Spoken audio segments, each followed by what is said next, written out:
England ఓటమి తర్వాత కన్నీళ్లు పెట్టుకున్న మాజీ క్రికెటర్ వసీం అక్రమ్ ఆసక్తికర వ్యాఖ్యలు. 2025 ఛాంపియన్ ట్రోఫీ నుండి ఇంగ్లాండ్ నిష్క్రమించిన తర్వాత ఒక ఇంగ్లాండ్ మాజీ క్రికెటర్ కన్నీళ్లు పెట్టుకున్నారట. ఈ విషయాన్ని పాకిస్తాన్ లెజెండరీ బౌలర్ వసీం అక్రమ్ స్వయంగా వెల్లడించారు.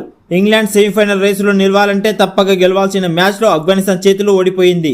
ఈ ఓటమి తర్వాత వసీం అక్రమ్ తన స్నేహితుడు ఇంగ్లాండ్ మాజీ ఆటగాడు నీల్ ఫేర్ బ్రదర్కు మెసేజ్ చేయగా అతను కన్నీళ్లు పెట్టుకున్నాడని చెప్పాడు. ఈ ఘటన గురించి డ్రెస్సింగ్ రూమ్ షోలో మాట్లాడిన వసీం అక్రమ్, ఇంగ్లాండ్ క్రికెట్ ప్రేమికులు చాలా నిరాశగా ఉన్నారు. నేను నా మిత్రుడు నీల్ ఫేర్ బ్రదర్కు మెసేజ్ చేశాను. అతను నాకు ఏడ్చాను అని చెప్పాడు. అప్పుడు నేను ఇది కేవలం ఓ ఆట, ఇలాంటి ఫలితాలు క్రీడలో సహజమే అని చెప్పాను. కాగా వసీం అక్రమ్ నీల్ ఫేర్ మధ్య మంచి అనుబంధం ఉంది. గతంలో వసీం లంకాషైర్ తరపున కౌంటీ క్రికెట్ ఆడినప్పుడు ఇద్దరు ఒకే జట్టులో ఉన్నారు. నీల్ ఫేర్ ఎడమ చేతి బ్యాట్స్మెన్. ఇంగ్లాండ్ తరపున 10 టెస్టులు 75 వన్డేలు ఆడారు. అయితే ఆయనకు అసలు గుర్తింపు డొమెస్టిక్ క్రికెట్ లోనే వచ్చింది. ఫస్ట్ క్లాస్ క్రికెట్లో 366 మ్యాచ్లు ఆడి 47 సెంచరీలతో 20,000కు పైగా పరుగులు చేశారు. ఇక ఇంగ్లాండ్ ఆట తీరుపై కూడా వసీం అక్రమ్ విమర్శలు చేశారు. ఇంగ్లాండ్ జట్టును చూస్తే 3 స్పెషలిస్ట్ బ్యాట్స్మెన్లు ఉన్నారు. 8 మంది స్పెషలిస్ట్ బౌలర్లు ఉన్నా ఇంకా 5వ బౌలర్ కోసం ఆరాటం చేస్తున్నారు. జో రూట్ బౌలింగ్ చేస్తున్నాడు.